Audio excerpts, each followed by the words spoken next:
On a deadly winter night, a simple act of mercy pulls him into the fight of his life. He takes the half-frozen predator inside his home, risking everything to save it. But what begins as compassion quickly spirals into danger, because this leopard carries a secret no one saw coming, one that powerful enemies will do anything to control. As threats close in, the man faces a terrifying choice: protect the helpless creature he rescued, or lose everything he has left. What hidden truth lies beneath the snow, and how far will one man go when compassion becomes the most dangerous decision of all?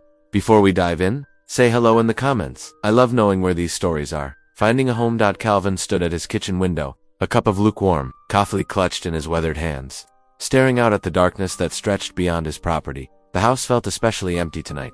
3 years had passed since Sarah's death, but the silence still echoed through every room like an unwelcome guest. Calvin took another sip of coffee, grimacing at the bitter taste. He'd never quite mastered brewing it the way Sarah had. A sudden movement caught his eye through the window. Something large had shifted in the shadows near the barn. Calvin squinted, setting his mug down on the counter. Probably just a deer, he thought, but his veterinary instincts kicked in. In weather this severe, any creature out there might need help. Pulling on his heavy winter coat and boots, Calvin grabbed a flashlight from the mudroom drawer. The brutal cold hit him like a physical blow as he stepped outside. His breath formed thick clouds in the beam of the flashlight as he trudged through knee-deep snow toward the barn. "Hello," he called out, though he knew no human would be out here on such a night. The wind carried his voice away instantly as he rounded the corner of the barn. Calvin's flashlight beam caught something that made him stop dead in his tracks. There, half buried in the snow, lay a creature that had no business being in Montana. A leopard. Its spotted coat was dusted with snow, and its massive body lay unnaturally still. "Good Lord," Calvin whispered, his heart pounding. He'd treated everything from horses to bears in his 30 years as a vet, but never anything like this. The big cat had to have escaped from somewhere, though he couldn't remember hearing about any missing exotic animals in the area. Cautiously, Calvin crept closer. The leopard's sides rose and fell with shallow breaths. It was alive, but barely. Its body temperature had to be dangerously low. Every rational thought told Calvin to call the authorities and keep his distance, but something else, something deeper, moved him forward instead. "Easy there," he murmured, inching closer. The leopard's eyes fluttered open, revealing golden irises that fixed on Calvin with surprising clarity. There was no aggression in that gaze, only exhaustion and pain. Calvin recognized the look. He'd seen it countless times in animals too weak to fight anymore, making a decision that would change his life forever. Calvin shrugged off his coat. With slow, deliberate movements, he draped it over the leopard's body. The animal didn't resist. Taking advantage of its weakened state, Calvin gathered his courage and slipped his arms under the massive cat, lifting with all his strength. The leopard was heavier than he'd expected, easily 200 pounds. His back protested as he straightened, but Calvin grit his teeth and began the arduous journey to his house. Each step through the deep snow was a struggle, and his arms trembled with the effort. The wind cut through his flannel shirt, but the warmth of the leopard's body against his chest gave him the determination to continue. By the time Calvin reached his back door, his muscles were screaming. Somehow, he managed to maneuver through the doorway and into his mudroom. He didn't allow himself to think about the absurdity of what he was doing, bringing a wild predator into his home. Instead, he focused on what needed to be done next. Falling back on his veterinary training, he laid the leopard gently on the floor of his study, where a thick rug would provide some comfort. The big cat's breathing was still shallow, but steady. Calvin worked quickly, gathering blankets, his medical kit, and heating pads. As he wrapped the leopard in warm blankets and checked its vital signs, he noticed something else. The animal was female, and there were signs she'd recently given birth. "Where's your little one?" Calvin murmured, running his hands carefully along her body to check for injuries. She was suffering from severe hypothermia, but otherwise seemed unharmed. Still, the mystery of her presence here, and the possibility of a cub out there somewhere, weighed heavily on his mind. As Calvin worked through the night, checking temperature and administering fluids, he found himself talking to the leopard, filling the familiar silence of his home with words for the first time in years. Maybe he was crazy for doing this. Maybe he should have called the game warden or animal control. But as he watched the magnificent creature's condition slowly stabilize, he knew he'd made the right choice, even if he couldn't explain why. Dawn was breaking when the leopard's temperature finally returned to normal. Calvin sat back on his heels, exhausted but satisfied. He'd done what needed to be done. What Sarah would have done. For the first time in a long while, he felt truly alive, driven by purpose instead of just going through the motions of existing. As the first rays of sunlight filtered through the barn's dusty windows, Calvin found himself mesmerized by his unusual patient. The leopard's coat, now dry and warming, displayed an intricate pattern of rosettes that seemed to shimmer in the early morning light. Her muscular frame, even in repose, spoke of raw power and grace. Despite her weakened state, there was no mistaking the deadly potential in those massive paws. each one larger than his spread hand. Calvin checked her vital signs again, noting with satisfaction that her temperature had stabilized. The leopard's breathing was stronger now, more regular. As he examined her, her eyes opened golden orbs that fixed on him with unnerving intelligence. There was something in that gaze that made his breath catch, a wild wisdom that seemed to look right through him. "What am I doing?" he whispered, running a hand through his graying hair. The reality of his situation was starting to sink in. Having a wild predator in his barn wasn't just dangerous, it was illegal. If anyone found out, he could lose his veterinary license, maybe even face criminal charges. The sound of a truck engine approaching made Calvin's heart jump. He recognized the familiar rattle of Franklin Boyd's old pickup. His farmhand usually arrived at sunrise, but today of all days, Calvin wished he'd been late. The barn door creaked open, and Franklin's stocky figure appeared, silhouetted against the morning light. "Morning, Doc," he called out, then stopped dead in his tracks. "Sweet Jesus, Franklin," Calvin said, moving to stand between his friend and the leopard. "I can explain." Franklin's weathered face had gone pale. "Detsa," he swallowed hard. "That's a leopard, Doc. A real leopard. I found her in the snow last night. She was dying, Franklin. And you brought her in." Franklin's voice rose slightly. "Have you lost your mind? That's not some house cat you can nurse back to health. That's a killer." Calvin understood his friend's fear. It was the rational response, the safe response. But something deeper than reason was driving him now. She needed help. I couldn't just leave her to die. Franklin took off his worn cap and twisted it in his hands. A nervous habit Calvin knew well. "Doc, I know things haven't been the same since Sarah passed, but this is something else entirely. We need to call the authorities." Another word came out sharper than Calvin intended. He softened his tone. "Not yet. Give me time to get her stronger first. She wouldn't survive being moved right now." "And what happens when she gets stronger?" Franklin stepped closer, lowering his voice. "What happens when she decides you look like dinner? These animals, they're not meant to be around people." Calvin looked back at the leopard. She was watching their exchange with those intelligent eyes, her tail twitching slightly. "I know the risks, Franklin, but I also know when an animal means harm and when it needs help. Right now, she needs help." Franklin was quiet for a long moment, studying both Calvin and the leopard. Finally, he sighed heavily. "You're not going to change your mind about this, are you?" "No," Calvin said simply. "Then I suppose you'll need help keeping this quiet." Franklin shook his head, but Calvin could see the hint of a smile beneath his concern. "Sarah always said you were the most stubborn man she'd ever met." The mention of his late wife brought a familiar ache to Calvin's chest, but it wasn't as sharp as usual. "Thank you, Franklin. I know I'm asking a lot." "More than a lot," Franklin grumbled, but he was already moving to help. Checking the barn doors were secure. "We'll need to be careful about deliveries." "And what are we going to tell people about why the barn's off?" As they discussed the practical details of keeping their secret, Calvin felt a strange sense of purpose settling over him. For the first time in 2 years, he was fully engaged in something beyond his daily routine. It was dangerous, probably foolish, but it felt right in a way he couldn't explain. The leopard watched them work, her presence a constant reminder of the wild and unpredictable force they were harboring. Calvin knew the risk he was taking, both professionally and personally, but as he met those amber eyes again, he felt certain of his decision. Whatever storm was coming, he would face it. For now, his path was clear. He would protect and heal this magnificent creature, no matter the cost. Word travels fast in small towns. By midday, Main Street was buzzing with whispers about strange noises coming from Calvin Mercer's farm. Some said they'd heard roaring in the night. Others swore they'd seen unusual tracks in the snow. The rumors swirled like autumn leaves, growing wilder with each retelling. It didn't take long for the gossip to reach the ears of Harvey Stroud. He sat in his usual spot at the Silver Dollar Cafe, picking at his lunch while eavesdropping on nearby conversations. His expensive boots gleamed against the worn linoleum floor, and his crisp white shirt stood out among the faded flannel worn by the other patrons. "A big cat, they're saying," one of the waitresses whispered to another, "out at Doc Mercer's place." Stroud's fork stopped halfway to his mouth. He set it down carefully, his face betraying nothing, but his eyes had taken on a predatory gleam. Rising from his seat, he left a $100 bill on the table, far more than his meal cost, and walked out to his black pickup truck. The drive to Calvin's farm took 15 minutes. Stroud's truck kicked up clouds of snow as it roared down the dirt road. The vehicle's spotless paint job, a stark contrast to the muddy ranch trucks that usually traveled these paths. He pulled up to Calvin's farmhouse with a spray of gravel, the aggressive arrival intentionally announcing his presence. Calvin was in the yard when Stroud stepped out of his truck. The veterinarian's worn work clothes and mud-caked boots were a sharp contrast to Stroud's polished appearance. "Mercer," Stroud called out, his voice carrying the false warmth of a shark's smile. "Beautiful day, isn't it?" Calvin's shoulders tensed. He knew Harvey Stroud by reputation. Everyone in the county did. The man's wealth came from cattle, but his pride came from his private collection of exotic animal trophies. "What brings you out here, Mr. Stroud?" Stroud walked closer, his boots crunching in the snow. "Oh, I think you know why I'm here." He paused, scanning the property with calculating eyes. "Word is, you've found something interesting, something that belongs to me."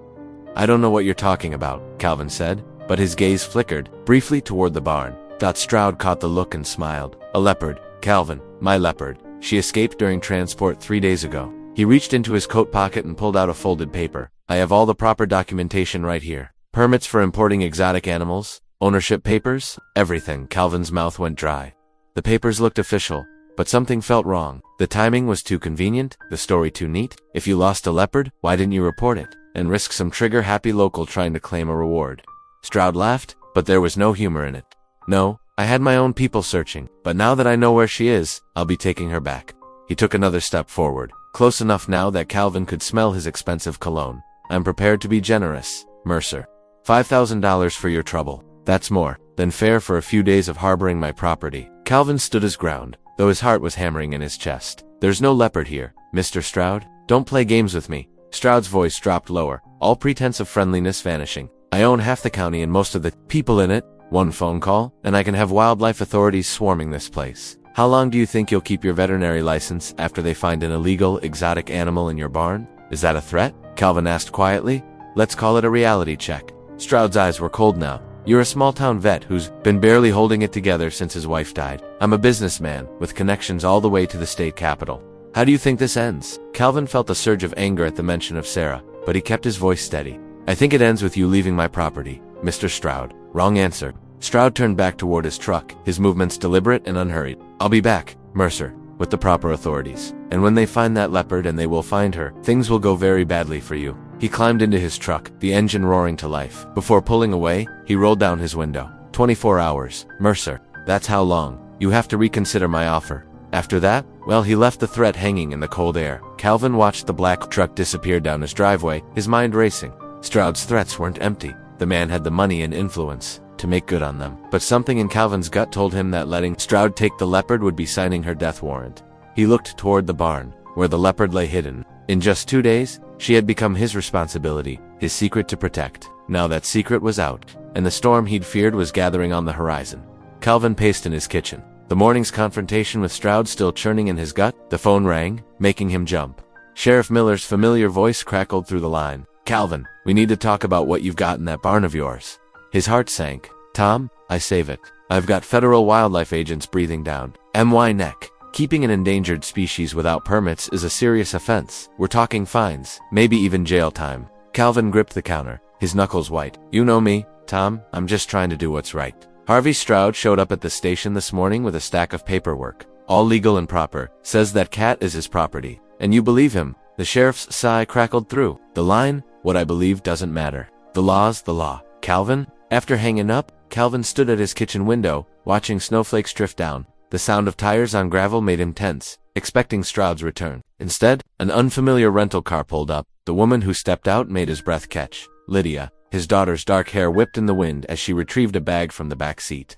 5 years had passed since he'd last seen her, since Sarah's funeral. Calvin opened the door before she could knock. They stood there, the awkward weight of unspoken words hanging between them. "Dad." Lydia's voice was carefully neutral. "This is unexpected," he managed. "That seems to be going around." She stepped past him into the house, her journalist's eyes taking everything in. "The whole town's talking about how Calvin Mercer harboring some kind of wild animal.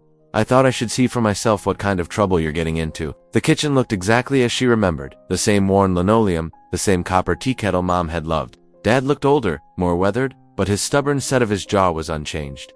"It's not trouble," Calvin said. "It's doing what's right." "Is it true? You really have a leopard?" He nodded slowly.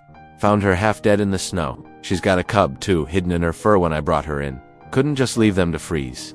Lydia's professional detachment wavered. This was the father she remembered from childhood, the man who would stay up all night with a sick calf, who taught her that all life was precious. "Can I see them?" Calvin hesitated, then led her to the barn. The leopard lay on clean straw, her breathing steady now, the cub nursed, tiny and perfect. Lydia's breath caught at the sight. "They're beautiful," she whispered. "And illegal," Calvin said grimly. "Harvey Stroud claims they're his. Says he has papers." "Harvey Stroud?" Lydia's reporter instincts sparked. "The rancher. I've heard stories about his exotic animal collection. He was here this morning, threatened to have me arrested if I don't hand them over." Lydia turned to study her father's face. "Why are you really doing this?" Why risk everything because it's right? Calvin met her gaze. Your mother would have understood that. The mention of Sarah made Lydia flinch. Mom's not here, Dad. She's been gone for 5 years. While you've been hiding out here, shutting everyone out? I wasn't hiding. You were. You stopped calling, stopped visiting. It was like losing both parents at once. The old pain rose between them. Calvin looked away first. I didn't know how to be there for you without her, so you didn't try at all. Lydia's voice cracked. She took a deep breath, steadying herself. But that's not why I'm here.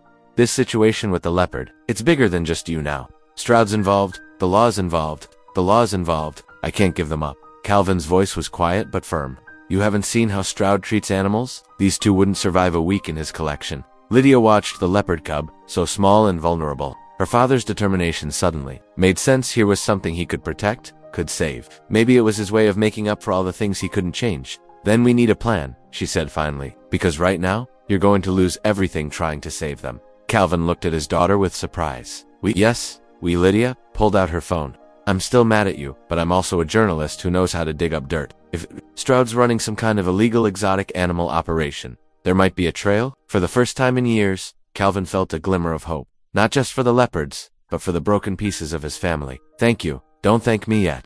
Lydia's eyes were determined. This isn't going to be easy, but maybe it's time. We both stopped running from the hard things. The night pressed cold against the windows of Calvin's farmhouse. He sat at his kitchen table, unable to sleep, while Lydia worked on her laptop in the living room. The leopard and her cub rested in the modified storage room off the kitchen, where he could keep them warm and monitored. A soft crunch in the snow outside made Calvin freeze. His eyes met Lydia's across the room. She'd heard it too. More footsteps, trying to be quiet but betrayed by the frozen ground. Dad, Lydia whispered, already reaching for her phone.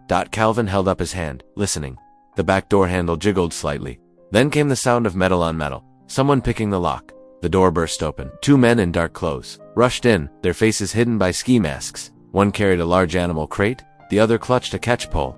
Don't move, the larger man growled. We're just here for the cat. Calvin stepped between them and the storage room. Get out of my house. The man with the catch pole lunged forward, but Calvin was ready. He grabbed the pole and twisted, years of handling large animals giving him unexpected strength. They struggled. Crashing into the kitchen counter, a low growl froze everyone in place. The leopard stood in the storage room doorway, her golden eyes blazing. Though still weak from her ordeal, her muscles rippled as she crouched. The men backpedaled, but the mother cat had seen the threat to her cub. She launched herself at the nearest intruder with shocking speed. Her claws raked his arm as he threw himself backward, screaming. Calvin grabbed the man's collar and hauled him away before the leopard could strike again. Call her off. The second man shouted, fumbling at his waistband. He's got a gun. Lydia's warning rang out. Calvin lunged for the armed man just as the leopard sprang again. They all went down in a tangle of limbs. The gun skittered across the floor. The leopard's snarl filled the kitchen as she stood over them, her teeth bared inches. From the intruder's throat, don't move, Calvin ordered. His knee pressed into the man's chest. She won't attack unless you give her reason. The first man scrambled to his feet, clutching his bleeding arm. This is crazy. Stroud didn't say anything about a fight. Stroud sent you. Lydia had her phone out, recording everything. Tell me exactly what he promised you. Forget this. The injured man bolted for the door. His partner squirmed under Calvin's weight. Let him up, Dad, Lydia said. I got their faces on video, and that name drop about Stroud is pure gold. Calvin carefully backed away. The second man shot to his feet and fled, leaving behind the crate and catch pole. The leopard watched them go, then turned and padded back to check on her cub. Lydia was already making calls. Sheriff, this is Lydia Mercer. We just had a break-in at my father's farm. 2 armed men. Yes, I have video. They mentioned Harvey Stroud by name. Calvin sank into a kitchen chair, his hands shaking now that the danger had passed. The leopard emerged again, this time carrying her cub by the scruff. She deposited the baby next to Calvin's feet before lying down, positioning herself between him and the door. She's protecting us now, Lydia said softly, ending her call. Dad, this is getting serious. Stroud's not just some wealthy collector. These weren't professionals. They were local muscle, hired to do his dirty work. You think there's more to his operation? I've been digging. Lydia opened her laptop. In the past 5 years, 3 other exotic animal dealers in the region have gone out of business, with Stroud somehow acquiring their best specimens. There are rumors about smuggling, about animals disappearing, but nothing concrete enough for authorities to act on. Calvin watched the leopard nuzzling her cub. Until now. Lydia agreed. We have video of his hired men attempting armed robbery. And, she paused, a slight smile playing at her lips. We have a journalist, with contacts in 3 states who's been wanting to crack open a story like this for years. It's dangerous, Calvin warned. So is letting armed men break into your house. Lydia's expression softened. Besides, someone once taught me that doing the right thing isn't always the easy thing. Kelvin reached out and squeezed her hand, grateful for this unexpected reconciliation born of crisis. The leopard rumbled softly, almost a purr, as if approving their alliance. Through the window, red and blue lights began flashing in the distance. The sheriff was coming, and with him, the chance to finally expose Harvey Stroud's true nature. But Calvin knew the real fight was just beginning. In the aftermath of the break-in, Calvin couldn't shake his unease. The leopard's protective behavior nagged at him. Something about it felt familiar from his years of veterinary work. He watched as she paced between the storage room and kitchen, agitated despite her injuries.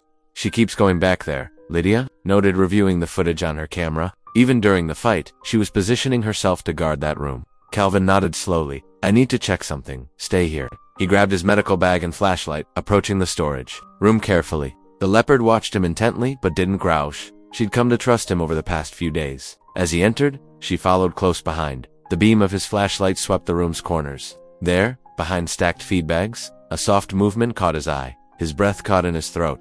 Lydia, he called softly, bring your camera. But, move slowly. She appeared in the doorway, camera already raised. The leopard tensed but allowed her approach. Calvin's flashlight illuminated a tiny form curled in the shadows, a leopard cub. No bigger than a house cat, its spotted fur still downy soft. Oh my God, Lydia whispered, adjusting her camera's settings. Dad, do you realize what this means?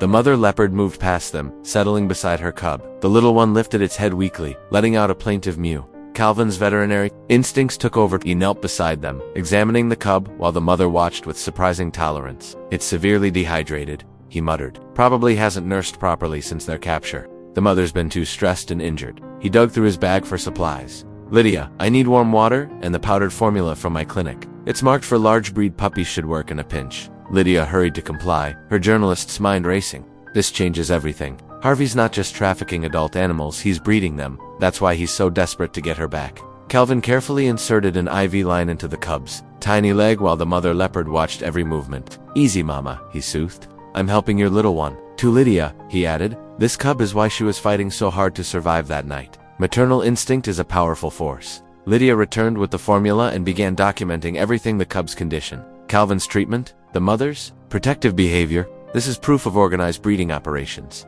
Combined with the armed break-in, we've got enough to force an investigation.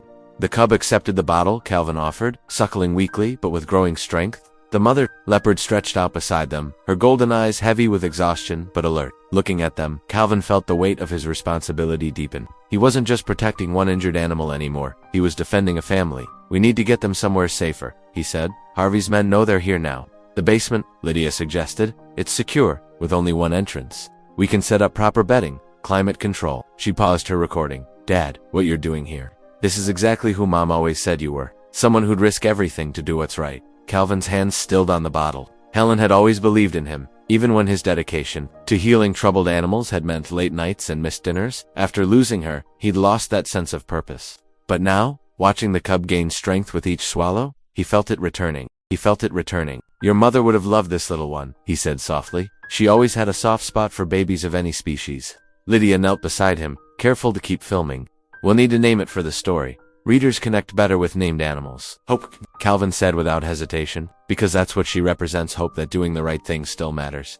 The cub finished feeding and curled against its mother, who began grooming it with gentle strokes of her rough tongue. Lydia captured every moment, but her camera couldn't quite convey the profound peace of the Sina family reunited, healing together. We'll need to move them soon, Calvin said, packing away his medical supplies. Harvey won't give up easily, especially now that we know what he's really after. A breeding pair of leopards would be worth a fortune in the illegal exotic animal trade. Let him try, Lydia replied, her jaw set with determination. He doesn't know what he's up against: a stubborn vet, a journalist with evidence of his crimes, and a mother leopard protecting her cub. I'd say the odds are in our favor. The cub yawned, showing tiny white teeth, then snuggled deeper into its mother's fur. In that moment, watching the small family, both Calvin and Lydia understood that their fight had become about something larger than themselves. It was about protecting the innocent, exposing corruption, and proving that even in the darkest times, compassion could light the way forward. Harvey Stroud's black truck rolled through town like a dark cloud. Stopping at Mabel's diner, where the breakfast crowd gathered, he stepped out wearing an expensive leather jacket, his boots clicking against the pavement with purpose. Inside, conversations hushed as he took a prominent seat at the counter. Shame about old Doc Mercer, he announced loudly, stirring his coffee.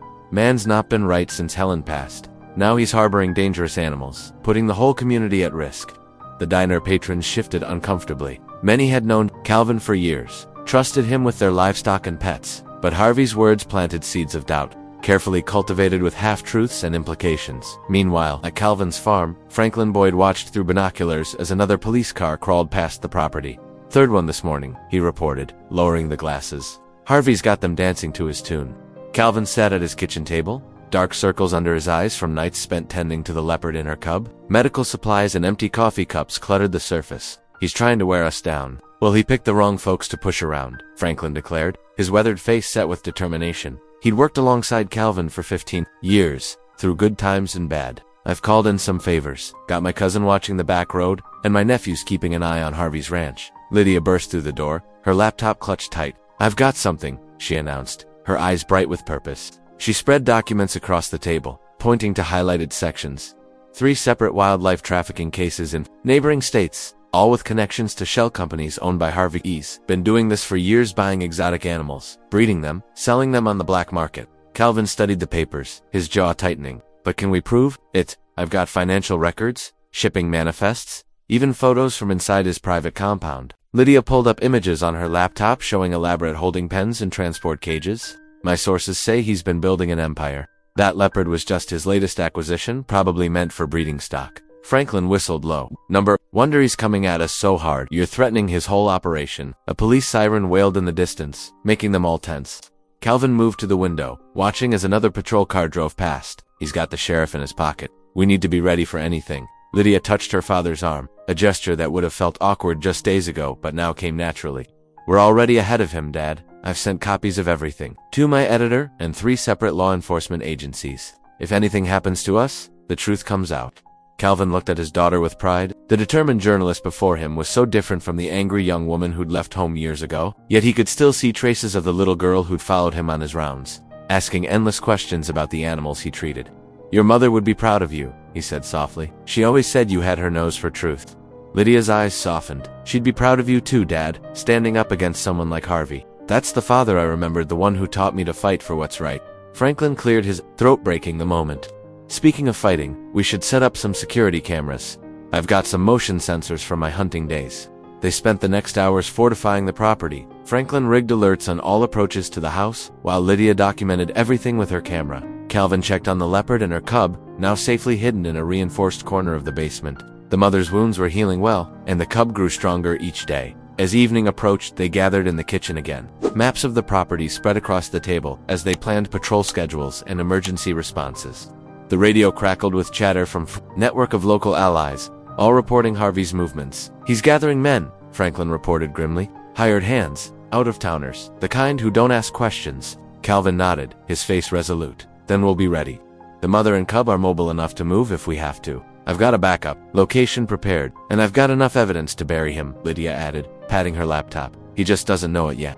The 3 of them shared a look of determination. They made an unlikely team, a grieving veterinarian, his journalist daughter, and a loyal farmhand, but together they stood as a barrier between Harvey's greed and 2 innocent lives depending on their protection. Outside, the Montana wind howled across the prairie, carrying with it the promise of storms to come. But inside Calvin's kitchen, 3 people who had found their purpose, prepared to weather whatever Harvey Stroud might throw at them, bound together by courage, justice, and the unshakable belief that doing the right thing was worth any risk.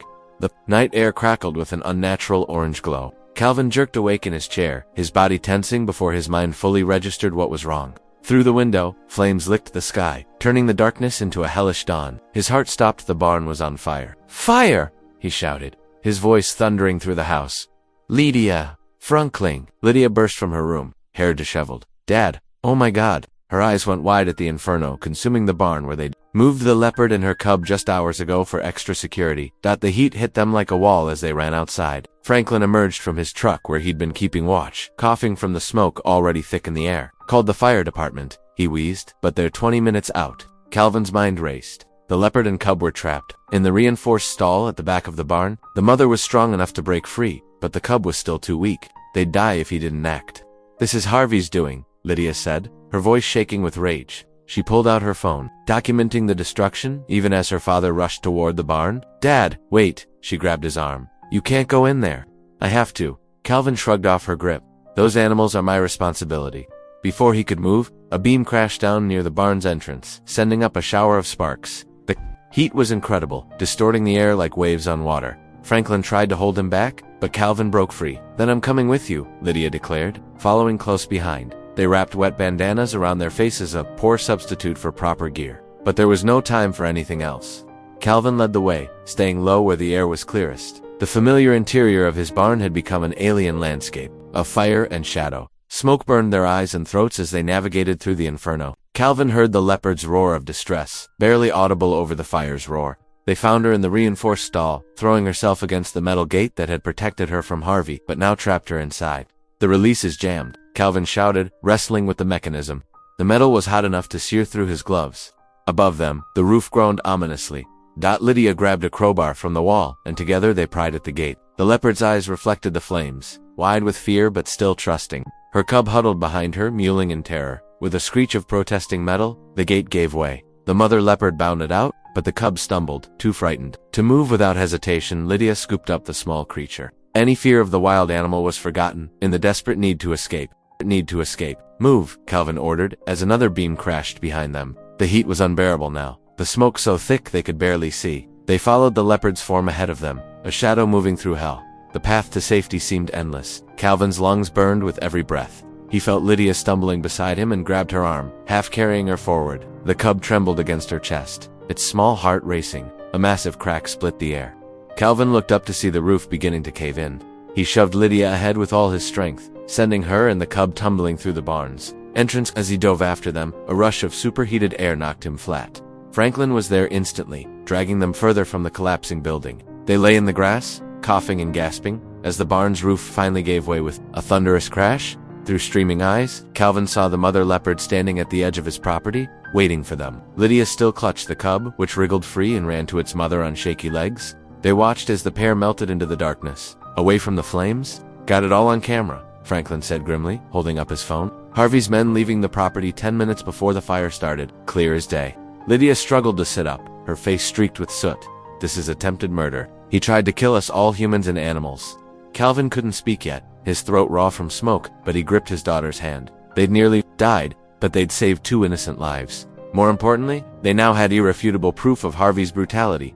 Fire trucks wailed in the distance as they watched their barn burn. The night sky glowed orange, bearing witness to both the worst and best of human nature, Harvey's cruel desperation and their own unwavering courage. Still coughing, Lydia leaned against her father's shoulder. "What you did in there," she whispered. "That's the bravest thing I've ever seen." Calvin squeezed her hand. They were alive, the leopards were safe, and Harvey had finally overplayed his hand.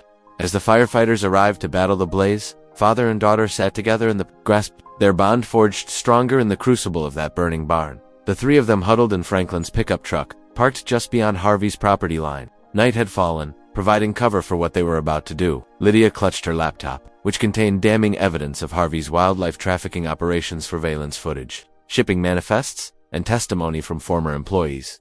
"You sure about this?" Franklin asked, his weathered hands tight on the steering wheel. Calvin nodded, his face still bearing faint burns from the barn fire.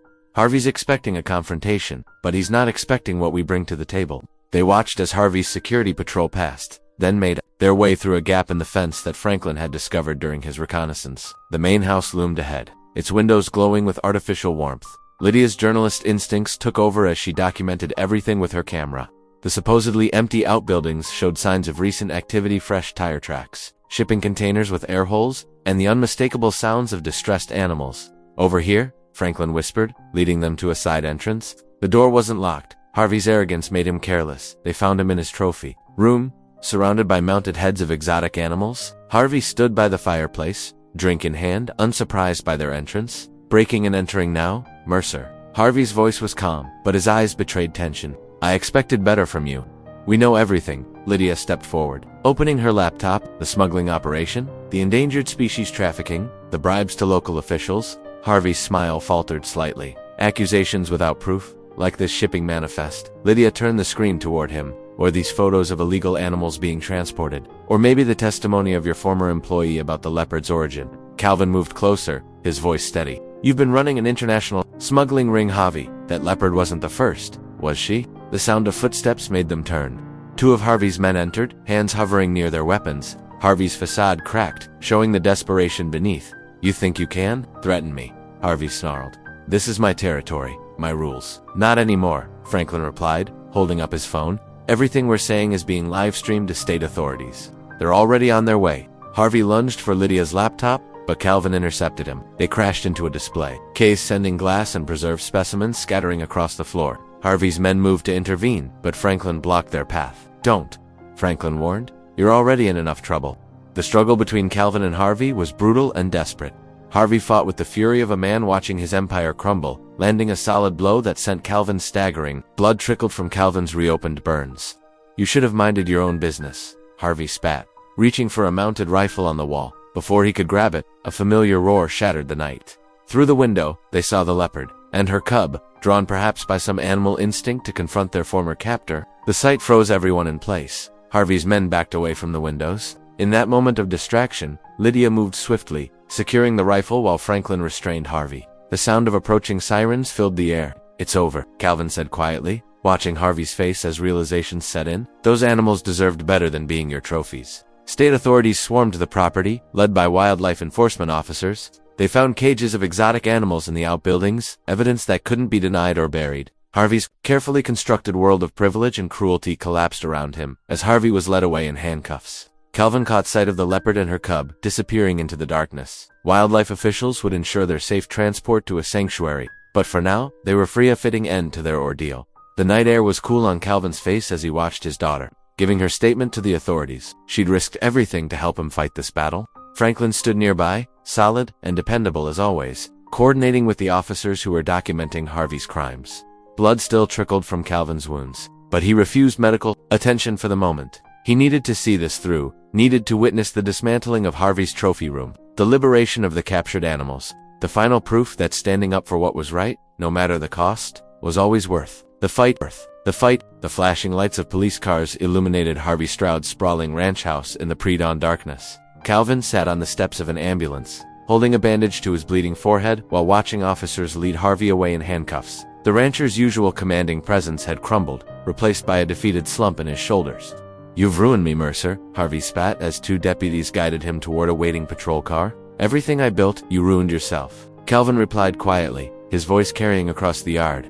The moment you chose cruelty over compassion, Lydia emerged from the house, clutching a laptop and several files she'd recovered from Harvey's office. Her face was smudged with dirt, but her eyes shone with triumph. She handed the evidence to a waiting FBI agent, then made her way to where Calvin sat. The federal wildlife authorities are on their way, she said, settling beside him. They'll take the leopard and her cub to a sanctuary in Wyoming. They'll be protected there, given a chance at the life they deserve. Calvin nodded, feeling the weight of the past weeks lifting from his shoulders. I never thought it would end like this. When I found her that night, you did what was right, Lydia said softly, just like you always have. The morning sun began to peek over the mountains, painting the sky in shades of pink and gold.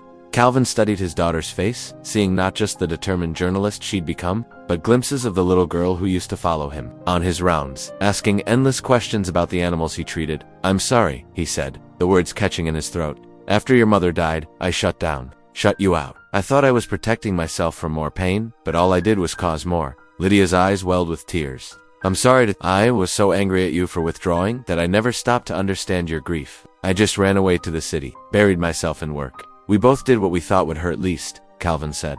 He reached out and took her hand, remembering how small it once felt in his. But sometimes the only way past pain is through it together.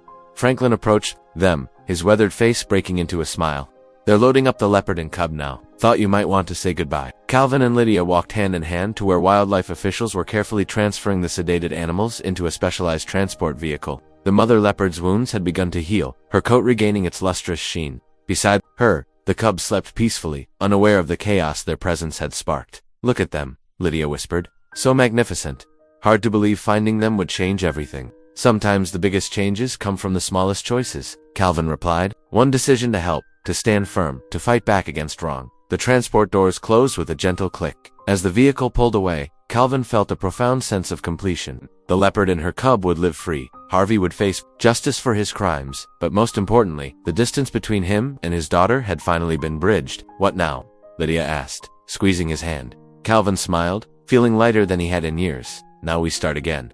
There's a lot of catching up to do. I'd like that, Lydia said. Maybe I could stick around for a while. The The paper's been wanting me to write more investigative pieces on wildlife conservation. This story's going to make waves. Your old room's still there, Calvin offered. Hasn't changed much since you left. Neither have you, Dad, Lydia said, but her tone was warm. Still the same stubborn, compassionate man who taught me to stand up for what's right. I just forgot that for a while. The sun climbed higher, warming their faces as they watched the last police cars pull away.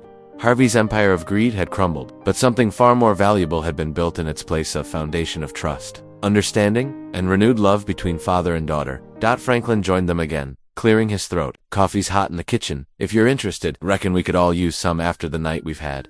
Calvin looked at his daughter, seeing in her smile the promise of mornings to come. Coffee sounds perfect, he said. We've got a lot to talk about. Together, they walked toward Franklin's truck, leaving behind the shadow of Harvey's ranch and stepping into the brightness of a new day. The long night of isolation was over, replaced by the warmth of family restored and justice served. If this ending felt like it was written for you, subscribe and join me tomorrow for another story that might feel the same.